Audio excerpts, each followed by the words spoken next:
Dear colleagues, ladies and gentlemen, let me first of all most wholeheartedly congratulate the SAI of Peru on the opening of your new training center. This is obviously a great milestone in the development of the Office of the Controller General of the Republic of Peru, and I'm hopeful that the training center can constitute another step in developing both your staff and your organizational capacity. Going forward, I would indeed also very much like to discuss the opportunities to utilize the training center for joint IDI all-self capacity development initiatives. I do apologize for the fact that I'm not able to attend this event in person. This is due to the fact that I'm in the midst of preparing for the semi-annual IDI board meeting that will take place here in Oslo. I do, however, hope that my presentation on SAI professionalization will add some value to your conference. And I very much look forward to our collaboration going forward. I will in my short presentation today cover the following topics. Firstly, SAI professionalization and its objectives. Secondly, the importance of professionalization. And thirdly, I will speak about the INTOSAI and IDI agenda in this area. Finally, I will briefly share some thoughts on the next steps for professionalization within INTOSAI. For further information, I would like to refer you to our new IDI website at www.idi.no, which contains detailed information on the work of the IDI and our program portfolio. This website is only currently available in English, but will be launched in Spanish very shortly. Let me start by sharing some thoughts on the concept of professionalization, including its purposes and objectives. In terms of the SAI context, we can define professionalization as an ongoing process within an SAI to address multiple aspects of performance that in turn enhances the credibility, quality, and impact of the work of the SAI for the benefit of its citizens. They refer both to the professionalism of individuals, in other words, professional staff capacity. It refers to organizational capacity of the SAI, comprising, for instance, quality control and quality assurance systems, and also institutional capacity in terms of the ability of the SAI and its leadership to ensure the impact of the work of the SAI, as well as forging alliances with key stakeholders. The term professionalization as such covers issues such as the independence of both the SAI and its auditors. And we know that SAI independence in particular is an obstacle facing many SAIs, both in OLSFs and globally. It covers expertise and competence both at the individual auditor level and at the organizational level. It covers the ethical behavior of staff and the quality of the work done. These aspects are also underpinned by professional standards applied within SAI. To support an SAI on the journey towards the professionalization agenda I spoke about under the previous slide, it is thus important to arrive at a common understanding of what the public sector audit profession really is. On our experience, the public sector audit profession can be defined based on 4 elements. First, professional standards and guidance that underpins the execution of the mandate. Second, professional standards and processes used as a basis for developing required competencies to execute the mandate. Third, specific arrangements and requirements in the SAI regarding the working environment. And finally, specific governance and regulatory processes that deal, among other things, with the requirements regarding 1 to 3 in the figure.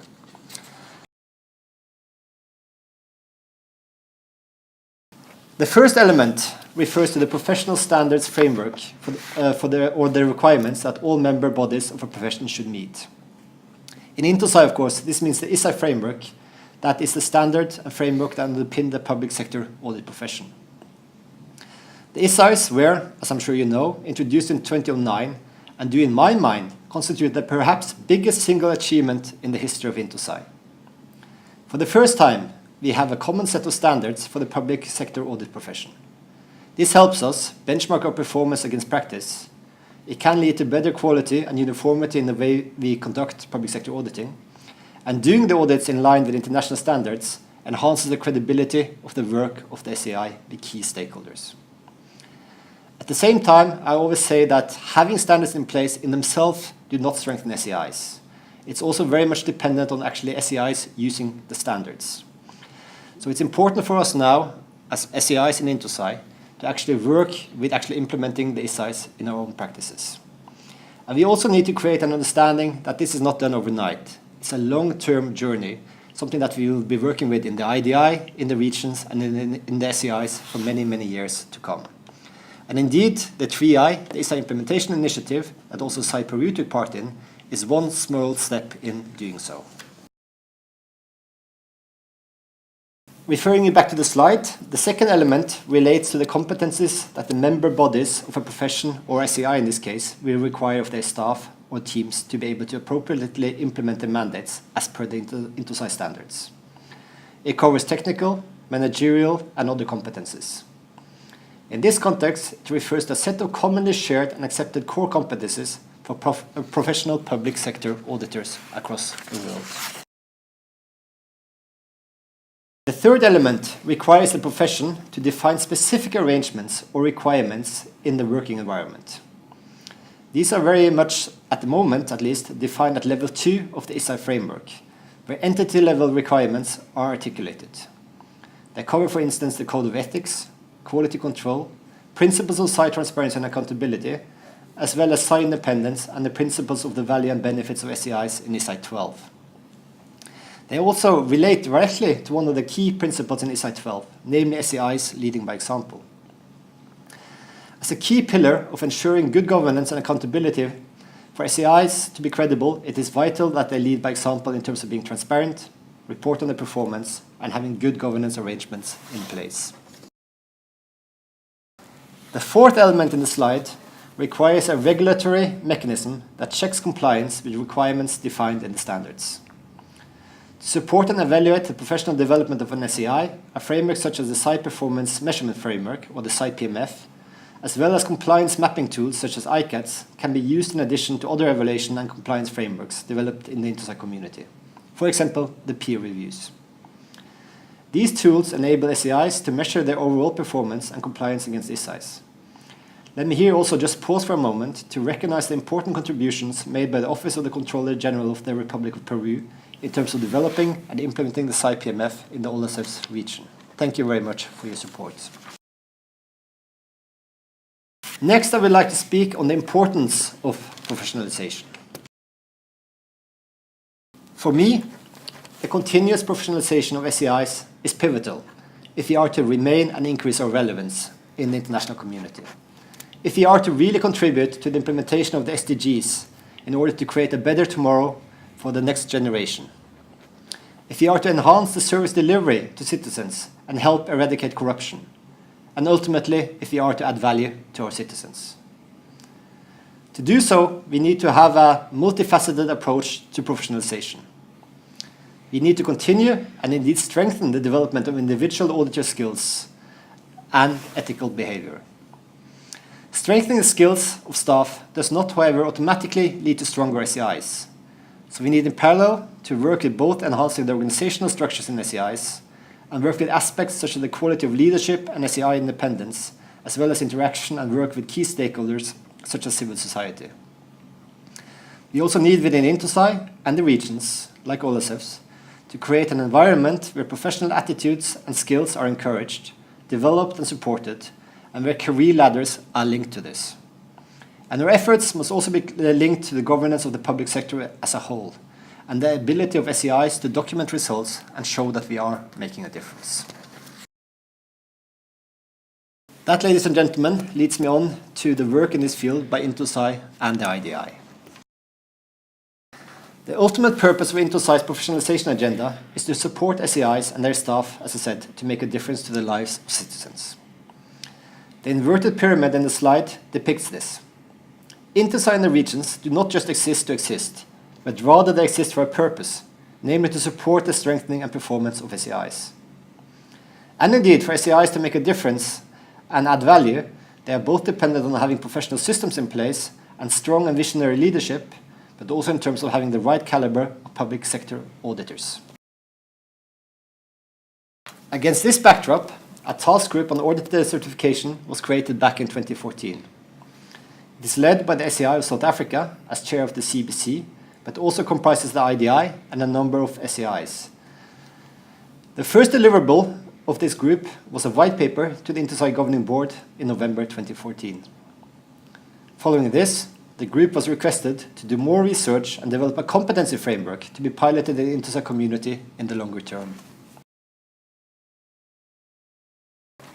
This work has been very challenging, but also very rewarding, and a competency framework was developed and presented at the recent INTOSAI Congress in December 2016. In doing the work, it was important firstly to define concrete terms, as terminology such as competency, competency framework, certification, etc.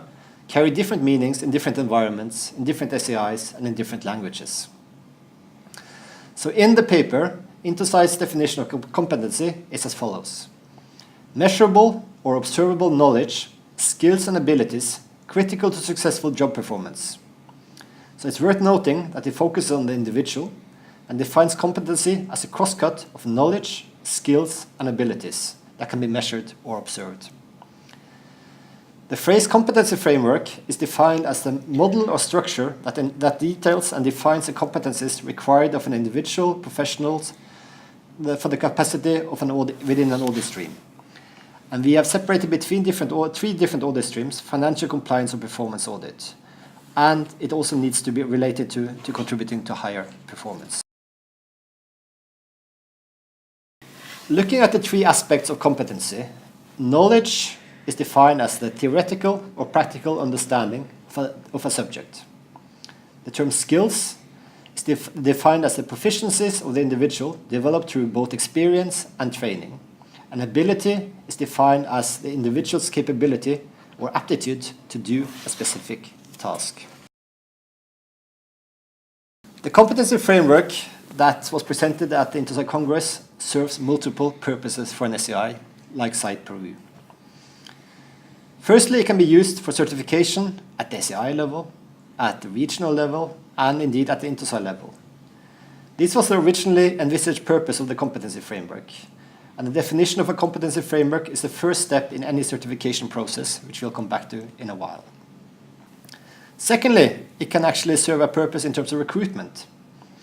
The competency framework can be used as a basis to guide SEIs when recruiting new auditors to their ranks.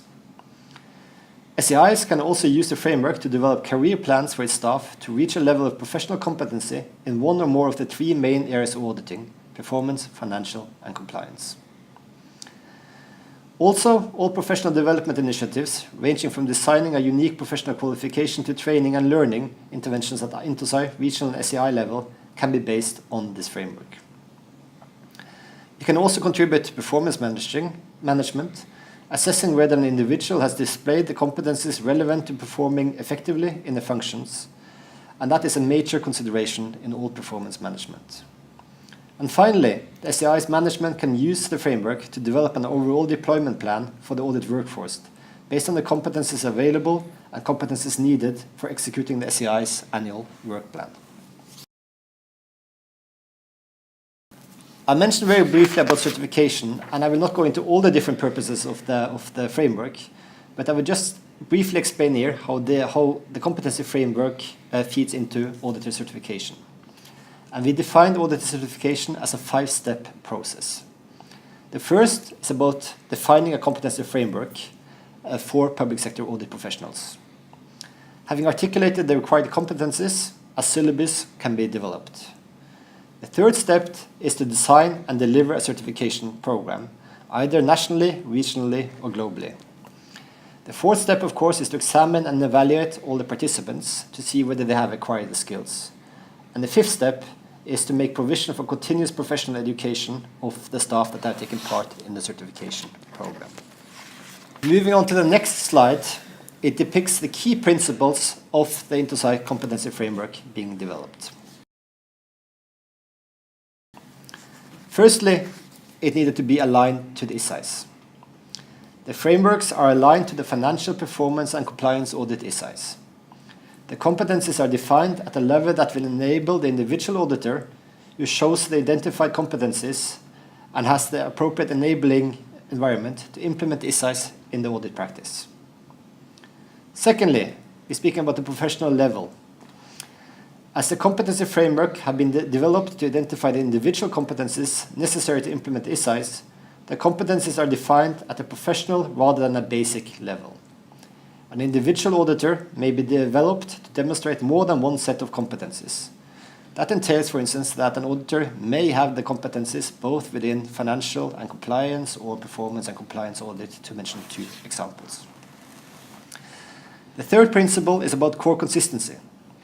Being ISAI-based, the three frameworks define individual core competencies that are universally applicable across SEI's implementation of ISAIs. Any tailoring of the framework needs to be done with care so as to not lose the universal value of the core framework. And the fourth is about observable behavior. Each competency is defined in terms of observable behavior so that it can be assessed and developed. The fifth principle, the T-shaped professional, will be described in the next slide. When designing the framework, we made a very conscious decision to look at the T-shaped professional. And each competency framework defines a T-shaped professional within the three main audit streams. The horizontal bar of the T describes the ability of a person to collaborate across disciplines and to use and apply knowledge in areas of expertise other than their own. The cross-cutting competencies that are universally applicable and form the essence of any public sector auditor and audit professional in an SEI. The vertical bar, however, represents the depth of related skills and experience in a single field. In other words, deep subject matter expertise. It defines the specific audit-related competences expected of the professional. So, we now have an INTOSAI competency framework in place. So what are the next steps, and how can we take this work forward and have it implemented within INTOSAI? The challenges and next steps foreseen for professionalization in the INTOSAI community include, but are not limited to, the following. Firstly, the wider implementation of the SAI PMF, the SAI Performance Measurement Framework, in both developing and developed countries. Secondly, the development of a core set of professional pronouncements on public sector audit competence. That is also work that will be started or will be completed fairly soon. Thirdly, the implementation of the framework for regional professionalism by regional organizations, as well as the development of supporting mechanisms as needed by different INTOSAI regions. Next point is the use of the IDI, Regional Strategic Management Frameworks, in all regions as a key tool to assist with interpretation of the different professionalization frameworks. And that also includes the work that will hopefully continue with the next strategic plan in OLASEF. And finally, further work to develop the INTOSAI Core Competency Framework through the establishment of competency-based professional development programs with emphasis on regional testing of the appropriateness of this framework.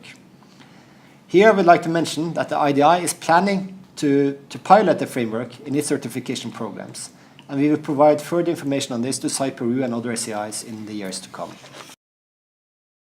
That, ladies and gentlemen, brings my presentation to an end. Thank you very much for your attention. Muchas gracias.